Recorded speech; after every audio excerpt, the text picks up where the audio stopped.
My name is Detective Lisa Rio. I'm with the Edmonton Police Service, Major Crimes Branch. Today, we are here with some of Natanis Marasti's family members. And I just want to take a second to say thank you very much for being present today. Thank you very much, and I know many of you came from quite a distance, so that's very meaningful. Thank you. Together, we issue a plea to the public for more information on the Natanis or Natanis's disappearance and whereabouts.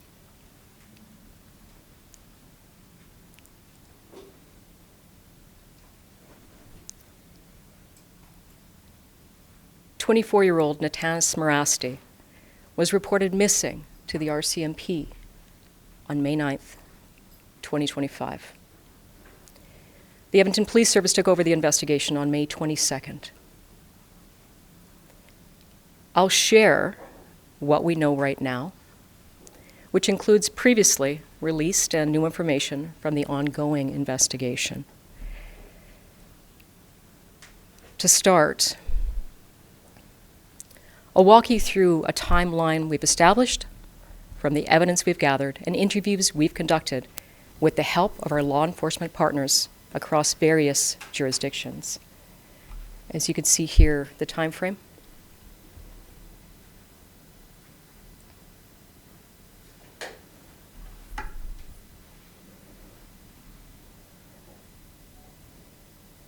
On May 5th, 2025,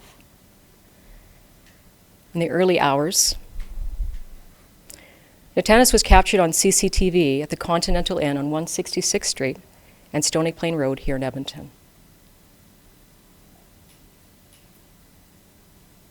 She was seen entering her 2007 black Hyundai Tucson and departed in that vehicle at 01:22 hours.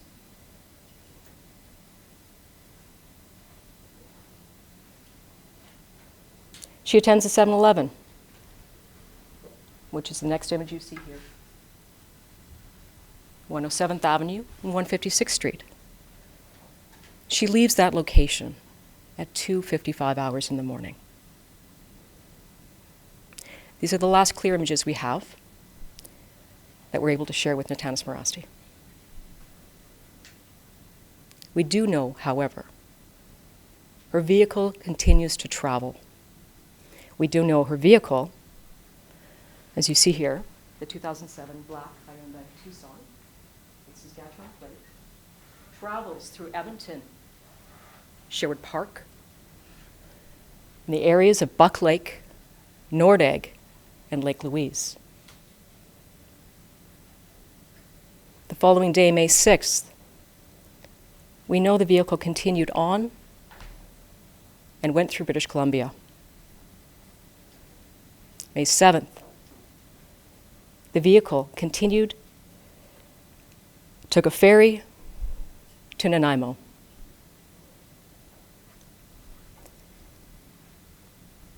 May 10th, the vehicle returns to Edmonton area, where it's observed on May 12th, west of Lloydminster.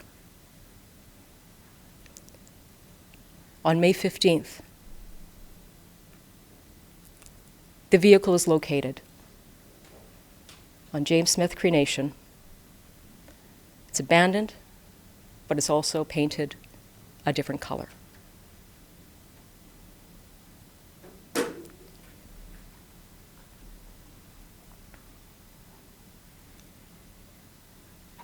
As you can see, this missing person investigation stretches across 3 provinces. It speaks to the scale of work that's ongoing and the complexity of this case. While we continue to work with our counterparts in each jurisdiction, we ask for the public's help. It is unlike Natanis to not be in contact with her family for long periods of time. So we consider this disappearance suspicious.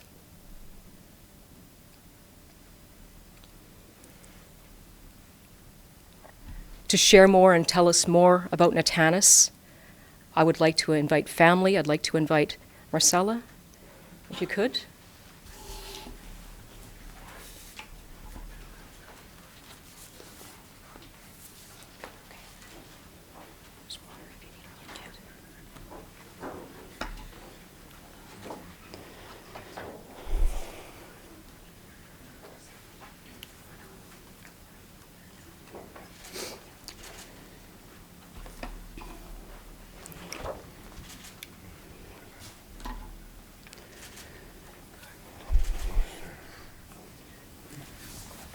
Good morning.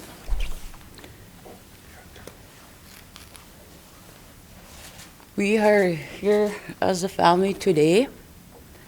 We are desperately seeking information on Natana Sewan Marasti. Her date of birth is April 19, 2001, age 24. She's female, indigenous. She has brown eyes, long brown hair. She's 5'8", 180 pounds. Last seen wearing black and gray sweatshirt, black leggings and white shoes with a black fanny pack. The identifying characteristics, she had tattoos, DJM on the fingers, have her rose and tattoo on this side. Scar on the right hand, eyebrow from piercing. Natanis has been missing since May 5, 2005, and last known location was May 5th at the Continental Inn in Edmonton, Alberta, Canada. Any information about Natanis Marasti, please contact the Edmonton Police Service 780-423-4567 or number 337 from mobile. Crime Stoppers 1-800-222-8477.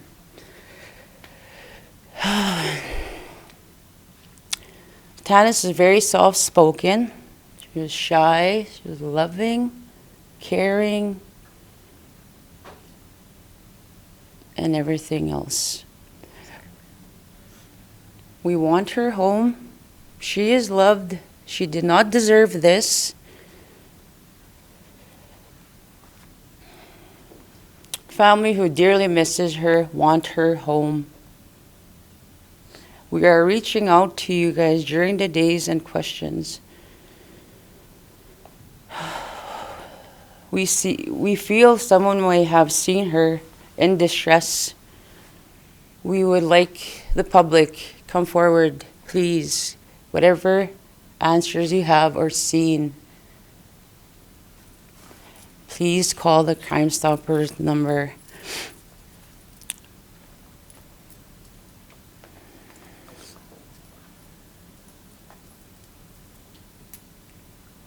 I don't understand why anybody would want to hurt Natanis. She wasn't that type of a person to try hurt anyone.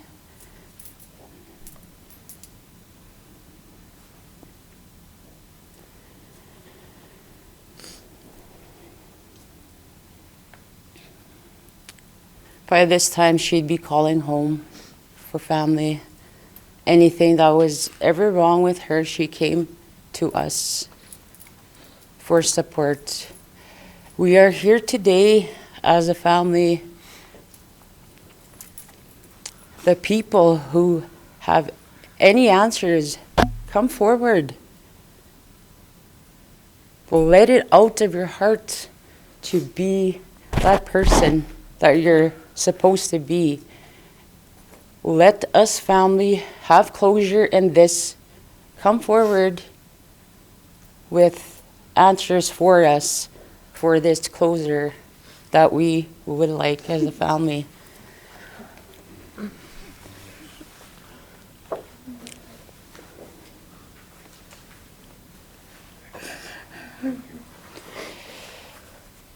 We would like to say thank you, Dinigi, from the bottom of our hearts. This hasn't been an easy journey, but surely the prayers do help. People, come forward. You will only be doing the right thing to come forward. Let it out. Whoever you are in this public, come to the Crime Stoppers number and give us this information. Thank you, Dinigi. Thank you.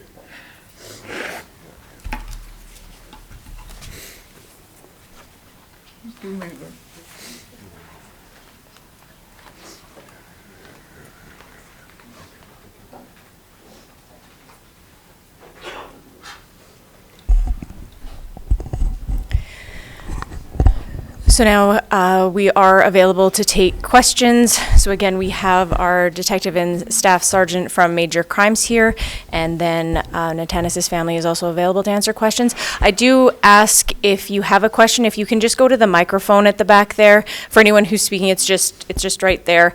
And then that way we can just get the proper audio. So if anyone has any questions. Yep, I just have two, one for EPS and one for Tanis's family. Maybe we'll start with Tanis's family. Sure. Just obviously this has been going on for about 2 months. Like, what's going through your mind? Like, when you think about maybe potentially getting answers, like 2 months into this now, what is going on inside your mind? The most important thing is that we have a lot of hope that she's still alive, absolutely, and that we are hurt as a family, obviously, and that we're just seeking the public's help. Yeah. But mainly we are hurt. We are seeking our girl, and we want her home. And What can you tell us about her? oh, she's a nice girl. She's loving, caring, down to earth, and we missed her and love her. Yeah. And then maybe just one for EPS. Obviously, there's hundreds of missing persons files. I'm just, why are we focusing in so much on Tanis?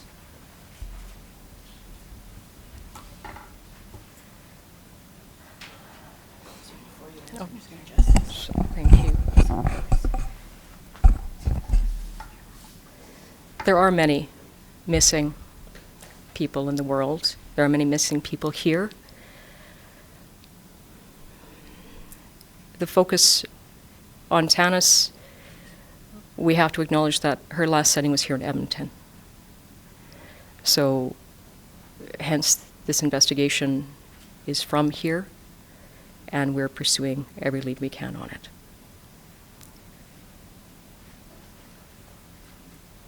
You may have just answered this, but I'm just wondering why EPS has the lead on this. Perhaps just because the last known sighting of her was here, but what other agencies are you working with in this investigation, given that it is across 3 provinces? Yes, thank you for that question. Yes, indeed, it's because the last sighting was here. Hence, EPS has taken the lead. As you see, you could have seen earlier, but there was, if you can get the map back up. So, predominantly EPS, but because RCMP is the agency of jurisdiction in a number of the other sightings, we are working in partnership with a lot of the RCMP detachments throughout the provinces. And do you have information about what Natanis was doing in Edmonton, or why she was traveling? And as well, just to clarify, the sightings of her vehicle, we don't know that it was her driving that vehicle post-sighting in Edmonton. Thank you. We believe she came with acquaintances or friends to Edmonton. I can answer that. As for, thank you, you picked up on that. We focused on her to show the images that were clear that we could see of her. We do have images of the vehicle. We do know it traveled, but we don't have confirmed images that are clear through the travels through British Columbia into Saskatchewan. So to answer your question, we were focusing on the vehicle at that time to find out what we can. Sorry, just to clarify, did Natanis live in Edmonton? Did she have an apartment, a house here? At the time that she came to Edmonton on May 2nd. Okay, so we're focusing on the time frame of this just to be more specific. She didn't reside, to my knowledge, and family, if I'm incorrect, please correct me. So she was coming to visit, I believe. So her residence wasn't Edmonton at that time. Okay, do you know where primarily she lived? I would ask the family to speak more to that. Okay, and another follow-up just about the investigation. When you say that the car was painted, can you elaborate on that? Was it did it look like it had been professionally done, or was this just a haphazard trying to make it look like a different, I'm just wondering if somebody went through all the trouble of getting it professionally repainted, or if this was just spray cans or something. I will speak to what I'm able to. I don't know of the quality or caliber of work that was put into the paint job. Myself, I'm not a body mechanic or an expert in that, so I can't speak to that. I will say that I can speak to the color, if that benefits. It was silver, spray painted, maybe, possibly. The time frame, we know that on the 12th it was black. We know that on the 15th it was silver. For me to say it was spray painted, it's just an assumption, but it didn't look an extremely clear and neat job, okay, from the images I've been able to see. I don't know if that answers your question, but that's what I can give you. You might have touched on this already, but Sir. explain kind of why you know that this is suspicious. Thank you for that question. When it comes to suspicion, it is very, to my understanding and to my conversations with the family, very, very out of character for Natanis not to be in communication. And the longer time gaps and spans between our last point of communication with family or friends, with no contact, no sightings, no information, it becomes increasingly more suspicious and more concerning. We have to be aware to the fact that she may be, I'm trying to find the best choice of words. Natanis is missing. It's more concerning the longer she's missing for. Her acquaintances, the people she was traveling with, are they being cooperative with police? We've spoken to a number of individuals that have had contact with Natanis over the period of time that she was in Edmonton. As for the specifics of the conversations, I won't get into the details. And I don't think that would be respectful at this time of the investigation. So you mentioned the vehicle was recovered and abandoned. So it was abandoned and then police recovered the vehicle? Is that how I'm supposed to understand that? Yes. Okay, so what's the latest on the vehicle right now? Is it getting looked at by forensics? Has that, like, just kind of wondering where we are with that? It's part of the investigation. I can say that it has been and continues to be analyzed. Okay. So we haven't discounted the importance of that vehicle, absolutely. Is the belief or assumption that Natanis is still in the Edmonton area, or do you know where as to she might be, or is there a focus on a specific area throughout this whole investigation? Thank you for that question. The answer is we have to be prepared to acknowledge that there are 3 provinces that may be part of this investigation, that are part of this investigation. I would hesitate to say that we have any information so specific as to one particular city. Hence, we are sharing with this information about this map 3 provinces. We want and welcome tips from those 3 provinces. And with the fact that this is being considered suspicious, do police have any suspects or people of interest you're looking at right now? We've spoken to a number of individuals, and we have a number of people of interest.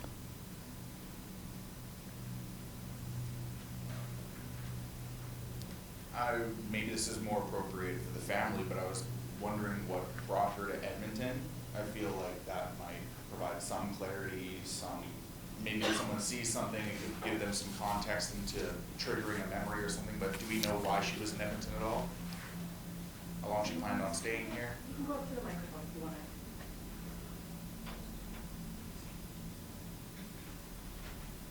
Well, we feel that it all started in Prince Albert, Saskatchewan. The negative effects of this whole situation all started in PA. The crime, I feel it started in PA, and that it came this way, and so on. That's all we can say, and that's all we know. And where was she living before this? They might have said that, but I might have. Right where it all started in Prince Albert, Saskatchewan, and it progressed this way. So we feel it all started there. Maybe the crime started there. Yeah, that's all we know. That's all we can say at this time. So it's just kind of like a best guess right now. Yes. Thank you.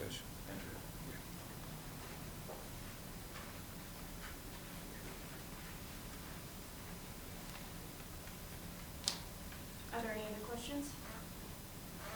I guess just maybe one more. If someone was to see her, what's something that she would respond to, or something that would kind of reassure her in knowing that she's in the right hands and that someone might be willing to help her out? Is there anything that you would say that if someone was to see her that they would give them a better chance of a better outcome?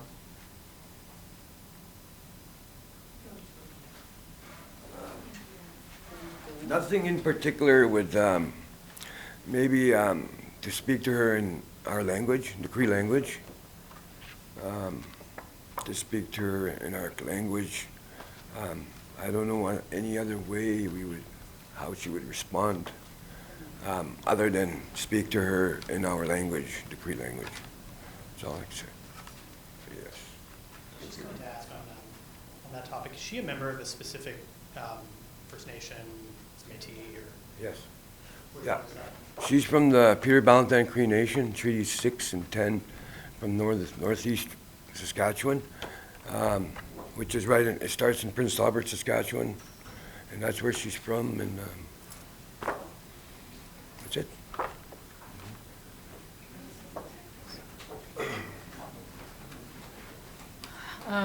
To your question about, Sorry, if you just want to go closer to the Oh. mic, that's all. Thank you. to your question about if anybody was to see her or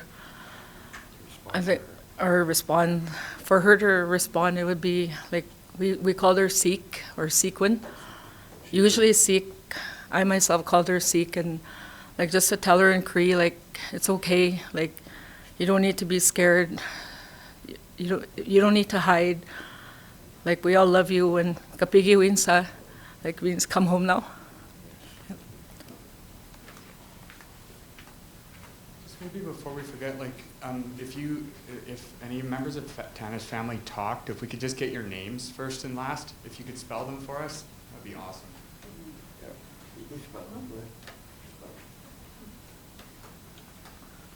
My name is Noreen. I'm one of Natanis's aunties. Noreen, Noreen Merasty, Merasty. And this is my brother Victor. My brother Victor, her uncle, sorry. Victor.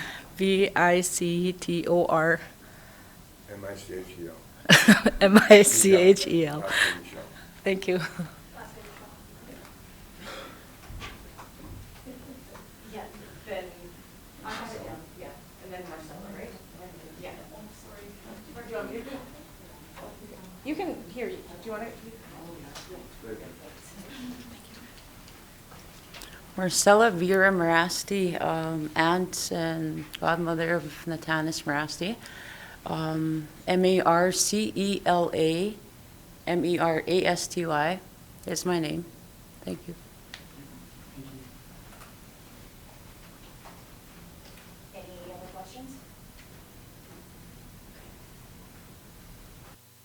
Do you want name and spelling? Yeah, if you want to give name and spelling too in your position.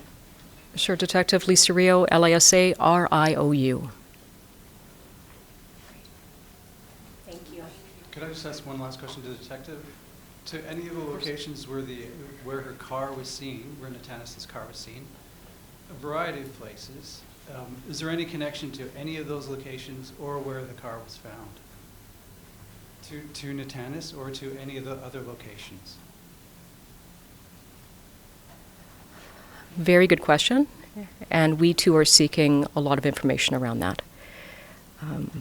The investigation remains ongoing, so hopefully as we seek and gain more public information, continue to work with the family, we'll put together a better, broader picture with more details.